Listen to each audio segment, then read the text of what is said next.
c'est Béatrice, je vous retrouve aujourd'hui dans cette nouvelle vidéo pour vous donner mes meilleurs conseils et mes meilleures astuces pour pouvoir manger sainement même lorsque l'on n'a pas le temps de cuisiner. Pour ma part, je suis maman au foyer, toute la journée je m'occupe de ma petite fille de 2 ans et demi et de mon petit garçon de 8 mois. Le papa travaille, alors j'ai de la chance, il finit pas très tard, mais toute la journée avant qu'il rentre du travail, je m'occupe seule des enfants.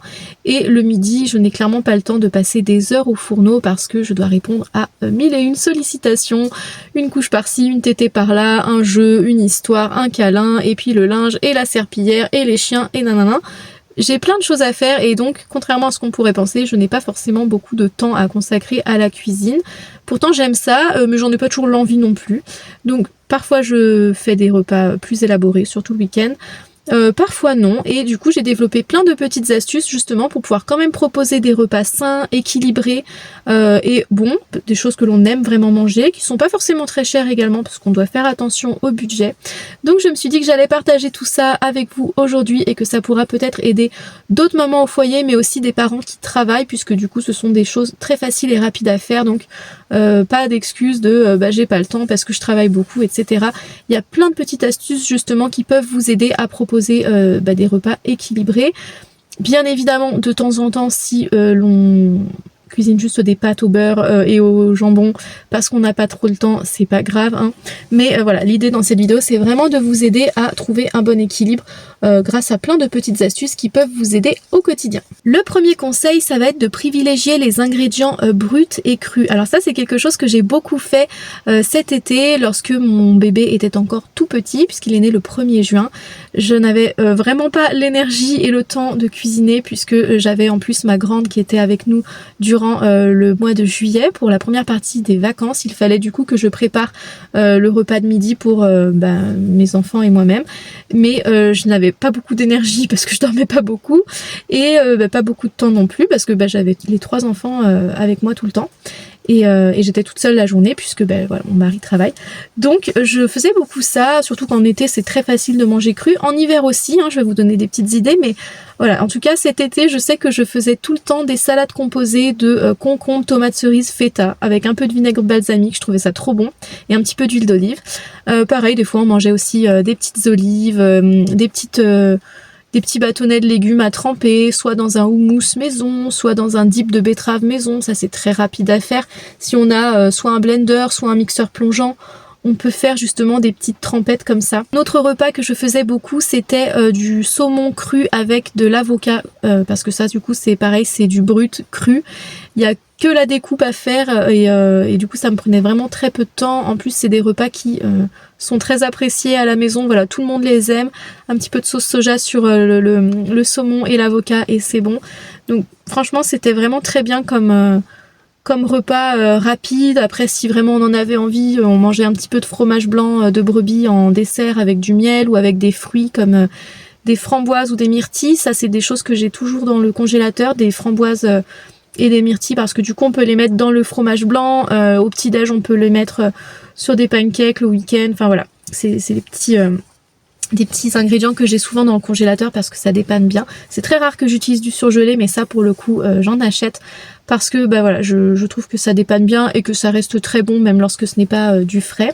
On peut faire aussi des salades composées, donc on peut couper de l'endive avec un petit peu de fromage, un petit peu de noix, un petit peu de pommes, et voilà, on a une belle salade composée même en hiver du coup.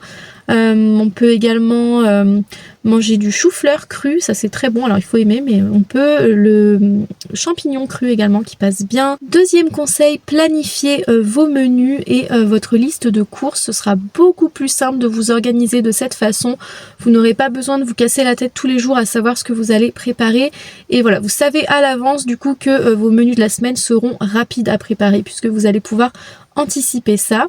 Et le troisième conseil du coup ça va être de noter vos recettes rapides fétiches, voilà les repas que vous aimez manger et qui sont faciles et rapides à préparer, et bien notez-les sur une fiche, comme ça lorsque vous préparez votre menu de la semaine, et bien vous pouvez piocher là-dedans et vous savez du coup que vous n'allez pas passer beaucoup de temps en cuisine parce que ce ne sont que des recettes faciles, rapides à préparer et apprécié par votre famille. Quatrième conseil, privilégiez la cuisson à la vapeur, c'est celle qui préserve le mieux les vitamines et pour le coup ça ne va pas forcément vous prendre beaucoup plus de temps, en tout cas c'est du temps de cuisson, ce n'est pas du temps de préparation, donc c'est vrai que si vous avez suffisamment de temps entre par exemple le moment où vous rentrez du travail et le moment où vous devez vous mettre à table, eh bien c'est pas très grave finalement que la cuisson soit un petit peu plus longue puisque vous allez quand même pouvoir faire autre chose pendant ce temps-là, les devoirs des enfants ou le bain des enfants, la machine à laver, j'en sais rien, mais vous allez pouvoir vous occuper pendant ce temps-là parce que ce n'est que de la cuisson. Donc n'hésitez pas à privilégier ce mode de cuisson qui est plus sain,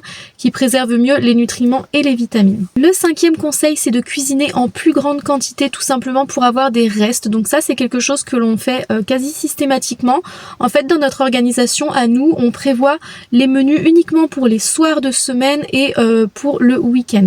Puisque le midi en semaine je cuisine des choses très rapides ou alors je mange les restes et mon mari lui il emmène pareil des restes au travail. Si vraiment il n'y a plus rien, on va lui faire un peu de pâte au pesto ou des choses comme ça qu'il aime et qui sont très pratiques et rapides.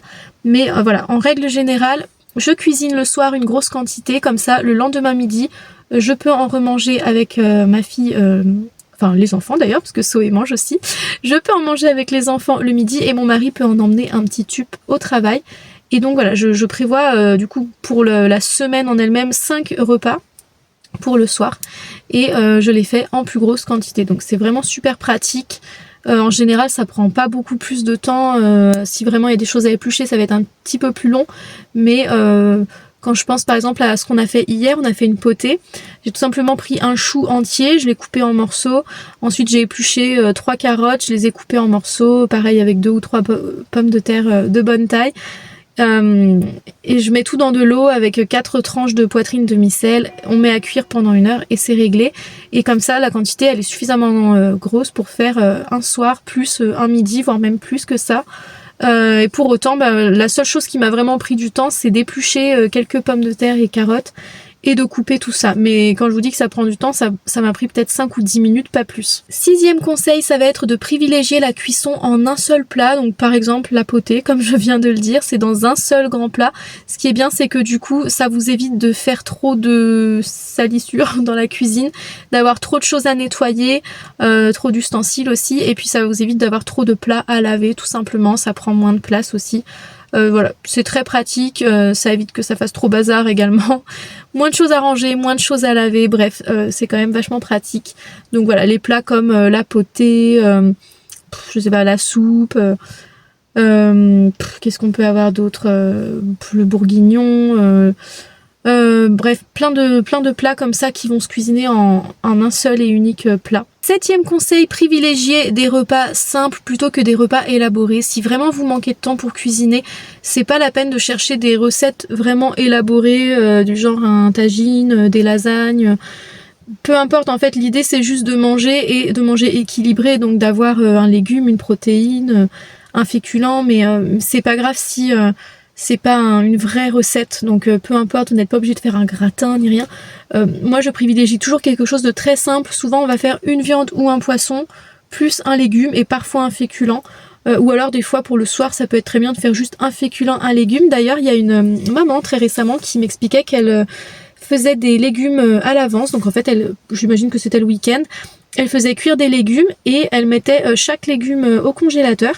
Et en fait, chaque soir de semaine, elle ressortait un légume, elle demandait à sa fille ce qu'elle voulait comme légume ce soir-là, elle le ressortait, elle le réchauffait, pendant ce temps-là, elle faisait cuire un féculent, donc du coup, ça peut donner, tel soir, je fais de l'éblis avec des carottes, tel soir, je fais du riz avec du brocoli, tel soir, je fais des pâtes avec du poireau. Mais du coup j'ai trouvé ça très très chouette comme idée, donc je vous la repartage ici. Mais ouais, en tout cas voilà, privilégiez vraiment quelque chose de très simple, il n'y a pas besoin de se prendre la tête, on s'en fiche si c'est pas très élaboré. Au pire vous ferez mieux le week-end si c'est un plaisir pour vous de proposer des vraies recettes comme ça, des vrais plats. Mais voilà, pour la semaine par exemple, vous pouvez tout à fait décider que ce soir-là vous allez manger, je sais pas moi, une escalope de dinde avec un petit peu de riz et un petit peu de chou de Bruxelles cuit, voilà, tout simple, sans forcément faire une sauce, enfin sauf si vous avez vraiment trop envie de ça et que vous aimez, mais sinon juste avec un peu de sel, un peu de poivre, voilà, il y a vraiment pas besoin de faire très compliqué. Ça peut être des crevettes avec pourquoi pas une petite mayonnaise maison si vraiment on veut, ça prend pas beaucoup de temps. Et puis du brocoli cuit, voilà, tout simplement. On a un repas à peu près complet. On peut compléter avec un peu de pain et du fromage, on peut compléter avec un peu de riz. Enfin, voilà, on peut tout simplement manger tel légume, tel féculent et telle viande, sans forcément en faire un plat élaboré. 8e conseil très important, ça va être d'optimiser son temps en cuisine. C'est tout bête, mais pourtant tout le monde n'y pense pas, je vous assure. Parfois, lorsque mon mari cuisine le gyudon, donc c'est un plat japonais à base de riz et de viande cuite, il ne va pas forcément penser à faire bouillir l'eau, enfin en tout cas à s'occuper de la cuisson du riz avant de faire toute sa découpe de viande et de légumes, et c'est très dommage parce que du coup le temps de cuisson du riz, donc on va dire que c'est environ 20 minutes, et bien c'est un temps qui est creux de toute façon. Donc en fait, au lieu de cuisiner d'abord les légumes etc et ensuite de devoir attendre 20 minutes de plus que le riz cuise, pardon, et bien c'est beaucoup plus logique de d'abord rincer le riz, le mettre dans l'eau et lancer la cuisson, et pendant le temps de cuisson du riz, et bien on va couper tous les légumes, enfin les légumes, la viande etc, parce que lui il met des légumes avec pour que ce soit complet, faire revenir le tout dans la poêle, et ensuite lorsque le riz est cuit, on n'a plus qu'à assembler le tout.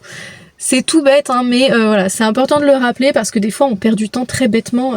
N'hésitez pas à commencer d'abord par faire bouillir l'eau, toujours en premier lieu. Moi c'est vraiment la question que je me pose à chaque fois, parce qu'on a vite fait d'oublier, hein. Des fois on a tellement la tête ailleurs que on n'y pense plus. Donc mon premier réflexe quand je cuisine, c'est est-ce que j'ai de l'eau à faire bouillir, est-ce que j'ai un truc comme ça à cuire.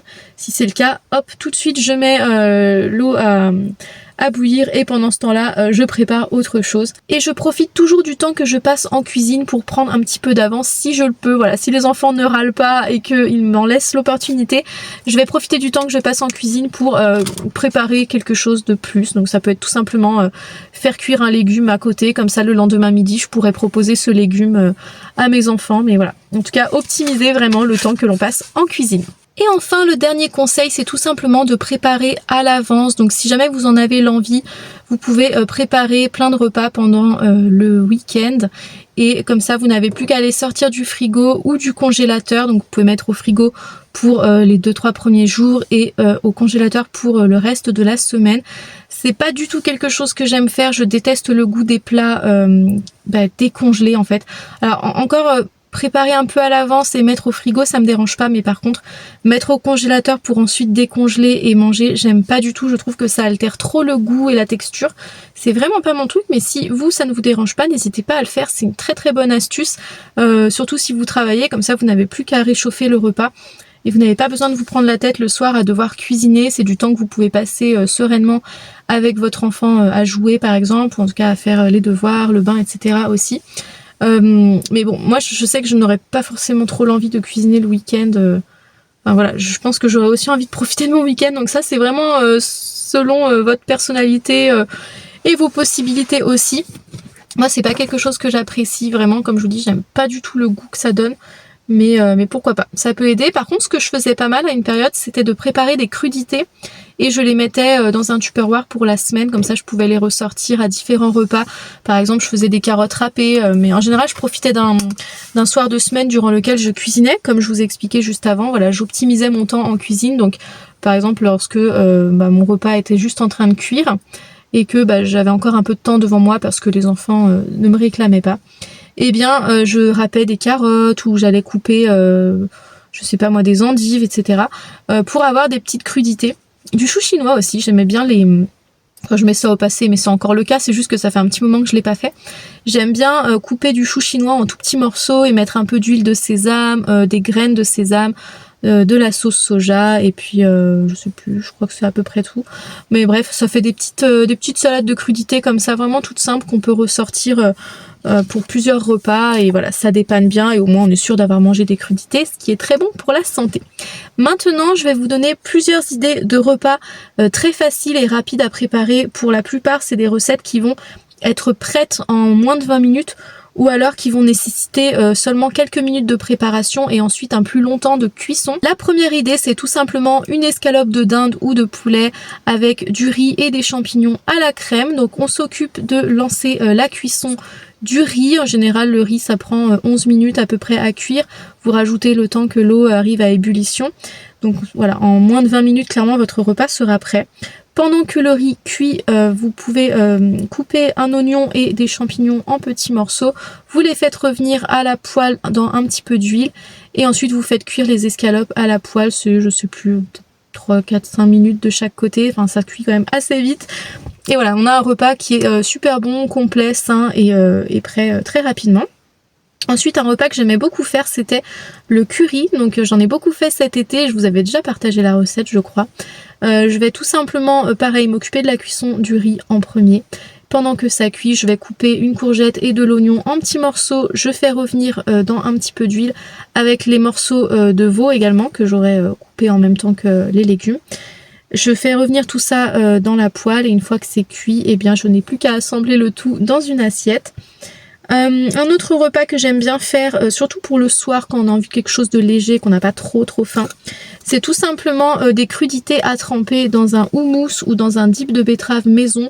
Donc je vais prendre par exemple des fleurettes de chou-fleur ou de brocoli, je vais faire des bâtonnets de carottes et je vais préparer un houmous avec tout simplement un bocal de pois chiches que j'aurai égoutté et que je vais mixer avec du jus de citron, de la purée de sésame, de l'huile d'olive. Je crois que c'est tout, sel et poivre. Un dip de betterave aussi que je vais préparer avec de la betterave cuite et un petit peu de fromage blanc de brebis. Pourquoi pas rajouter un peu de jus de citron, un peu de sel, un peu de poivre. On peut même mettre des épices si on a envie pour changer un petit peu. Dans le houmous, on peut mettre de la tomate séchée aussi, c'est super bon. Voilà, on peut varier un peu les plaisirs, mais en tout cas, on reste sur une base de légumes à tremper tout simplement. Et histoire qu'il y ait un petit peu de protéines, j'aime bien faire des rillettes de thon ou de sardines, ou les deux d'ailleurs, en mélangeant soit du thon, soit de la sardine avec un petit peu de fromage blanc de brebis, sel, poivre, et hop, le tour est joué. On a nos petits légumes à tremper dans différents petits dips. D'ailleurs, je parle de protéines, mais il y a des protéines aussi dans le pois chiche.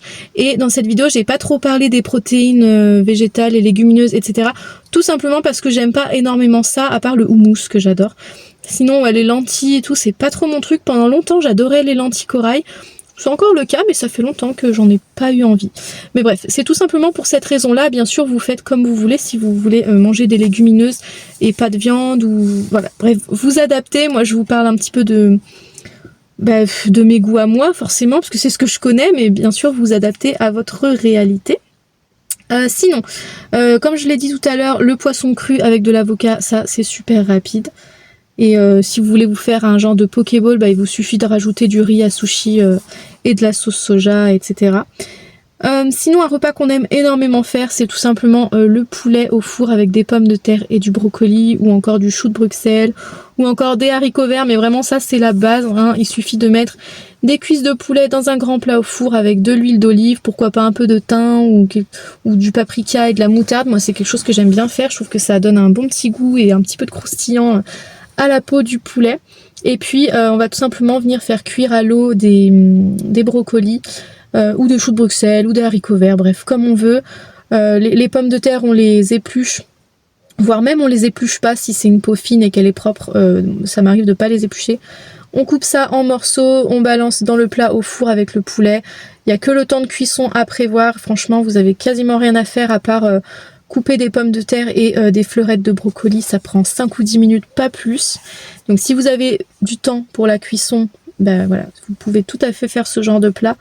Ensuite on a pareil le poisson au four avec un légume, c'est vraiment hyper facile et rapide. Du poireau ou des brocolis ou du chou-fleur ou de la salade en vinaigrette. Ah oui, nous il y a des soirs on aime bien faire ça. On va faire soit une simple salade, soit des légumes avec une vinaigrette. Donc par exemple on va faire cuire des poireaux à la vapeur et on va les manger avec une vinaigrette. Ça peut aussi être de faire cuire du chou-fleur et de le manger avec une vinaigrette. Pareil avec le brocoli, bref on peut adapter avec tous les légumes qu'on veut, si vous aimez la vinaigrette bien sûr. Et puis on peut compléter avec une omelette par exemple, donc des œufs au plat, peu importe, un peu ce qu'on veut, des crevettes, voilà, des choses qui vont se manger assez facilement, assez rapidement. Mais ouais, ça c'est quelque chose qu'on aime bien faire pour le soir. D'ailleurs, l'omelette c'est une super bonne idée. Autre idée de repas, l'omelette garnie. On va tout simplement venir battre nos œufs dans un saladier, on peut venir râper, pourquoi pas un petit peu de comté dedans. On peut venir mettre des morceaux de chorizo, on peut venir mettre un petit peu d'oignon aussi. Bref, voilà, une petite omelette garnie, c'est très facile et rapide à préparer, ça se cuit en 5 minutes. Et voilà, on peut compléter avec une salade si on veut pour avoir du légume. Ou encore, bah voilà, comme je l'ai dit, par des poireaux vinaigrette, des choux-fleurs vinaigrette, bref. C'est des légumes qui vont mettre assez peu de temps à cuire. Ensuite, on peut opter tout simplement pour la salade composée, donc comme je l'ai dit, endives, pommes, noix, ou encore chou chinois sésame, ou encore des carottes râpées avec des champignons crus, de la betterave cuite et de l'oignon blanc. Voilà, plein de petites salades un peu fraîches comme ça qui vont être très faciles et rapides à préparer et qui vont être bourrées de bons nutriments du coup puisqu'on va manger cru. Ensuite, un plat que j'aime beaucoup faire, c'est la quiche au poireau. C'est assez simple également. Alors, je ne fais pas ma pâte feuilletée maison, hein. J'adore cuisiner maison. Je fais presque tout maison, mais ça, je ne sais pas le faire. De toute façon, c'est hyper long. Mais voilà, c'est un des rares trucs que j'achète encore tout prêt, c'est la pâte feuilletée. Et ensuite, il suffit de couper un poireau en tout petits morceaux avec pourquoi pas un oignon. On fait revenir ça dans de l'huile d'olive dans une poêle avec un tout petit peu d'eau aussi, parce que sinon, attention, ça a vite fait de trop cuire, de cramer. Pendant ce temps, on bat les œufs avec un petit peu de crème si on le souhaite, un peu de sel et de poivre. Moi, j'ai rarement de la crème à la maison, alors des fois, je remplace par un petit peu de fromage blanc. Et ça fonctionne tout pareil. Pourquoi pas un peu de curry, je trouve que ça se marie bien. Et puis une fois que c'est prêt, je vais rajouter pourquoi pas des dés de jambon. D'ailleurs ça c'est une petite astuce, petit budget. Au rayon boucherie de notre Intermarché, on peut acheter des talons de charcuterie. Ça coûte beaucoup moins cher au kilo. Et là récemment il y avait des talons de jambon, donc j'en avais acheté. C'est parfait pour tailler des cubes justement. Donc voilà, des petits cubes de jambon. On mélange tout ça dans notre appareil à quiche qu'on vient de faire. J'ai oublié de le dire, mais juste avant on commence à faire cuire la pâte feuilletée dans un plat à tarte au four. Et voilà, une fois que tout est prêt, on ressort la pâte, on met notre appareil dedans et on relance la cuisson. En gros, ça c'est un plat qui va être prêt plus en 30 minutes quand même, mais ça reste assez rapide. Et voilà, on peut compléter avec une salade ou un légume cuit vapeur avec une vinaigrette ou encore des crudités. Un autre repas qu'on a beaucoup aimé faire, c'est la courge farcie. C'est assez rapide à préparer, quoique c'est peut-être le plus long honnêtement de tout ce que j'ai proposé là. Parce qu'on va prendre donc une courge spaghetti, on va la couper en deux, on va la faire cuire bien 30 minutes dans le four. Pendant que ça cuit, on va tailler des lardons, pourquoi pas dans de la poitrine fumée. En tout cas, nous c'est ce qu'on fait. On va tailler un oignon, du champignon également, des champignons de Paris. On va tailler tout ça en petits morceaux, on va faire revenir un petit peu à la poêle. Et ensuite, une fois que la courge est cuite, on va venir la racler un peu avec une fourchette. On va mélanger ce qu'on a récupéré avec toute la garniture déjà préparée. Et ensuite, on va tout remettre dans la courge. On va râper un petit peu de comté dessus. On remet au four le temps que ça gratine. Donc ça, pour le coup, ouais, c'est un petit peu plus long. Il n'y a pas énorme en temps de préparation, mais c'est vrai qu'il faut y revenir au bout de 30 minutes. Donc c'est peut-être pas le plus rapide. Je vous le propose quand même parce que c'est bien bon et c'est pas si long que ça à faire, mais voilà, c'est peut-être pas la meilleure idée de cette vidéo. Et une dernière idée, la soupe de courge, tout simple. On prend une courge butternut par exemple, on la coupe en petits morceaux, il n'y a pas besoin de l'éplucher, on la fait cuire dans l'eau bouillante et une fois que c'est cuit, on égoutte un petit peu, on n'enlève pas forcément toute l'eau mais on en enlève une bonne partie quand même. Et on mixe au mixeur plongeant, on rajoute de la crème si on aime ça, un petit peu de sel et de poivre, on peut râper un peu de fromage dessus si on aime ça. Mon mari lui il aime bien qu'on y rajoute un petit peu de lardon, donc il faut prévoir de faire revenir un petit peu de poitrine fumée taillée en lardon dans une poêle et on rajoute ça par dessus. Et pour un soir ça peut être très bien. Voilà, j'espère que cette vidéo vous aura plu. Si c'est le cas, n'hésitez pas à mettre un petit pouce bleu, à me laisser un petit commentaire et surtout abonnez-vous à la chaîne si ce n'est pas déjà fait et activez la petite cloche pour être tenu au courant de mes prochaines vidéos. N'hésitez pas à donner vos idées de repas très rapides mais sains et équilibrés dans les commentaires. En tout cas, voilà, moi je vous ai donné quelques petites idées. C'est vrai que c'est des choses que j'adore cuisiner et sinon vraiment mon joker fétiche c'est les œufs parce que ma fille et moi on adore les œufs, que ce soit des œufs au plat ou des œufs à la coque, ça passe toujours très très bien et on peut compléter très vite avec le reste de la veille ou une ratatouille que ma mère nous donne, qu'elle fait elle-même et qu'elle met en bocal.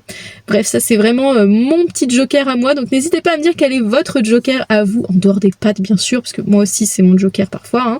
Mais voilà, n'hésitez pas à me donner vos idées. Ça peut être super qu'on puisse aller piocher dans les commentaires des repas très faciles et rapides à faire. N'hésitez pas à mettre la recette également parce que ça peut être utile. Si vous avez des questions, si je n'ai pas tout dit, eh bien surtout n'hésitez pas à me laisser un petit commentaire et je répondrai avec grand plaisir. Je vous fais plein de gros bisous. Je vous dis à très bientôt pour une prochaine vidéo. Bye!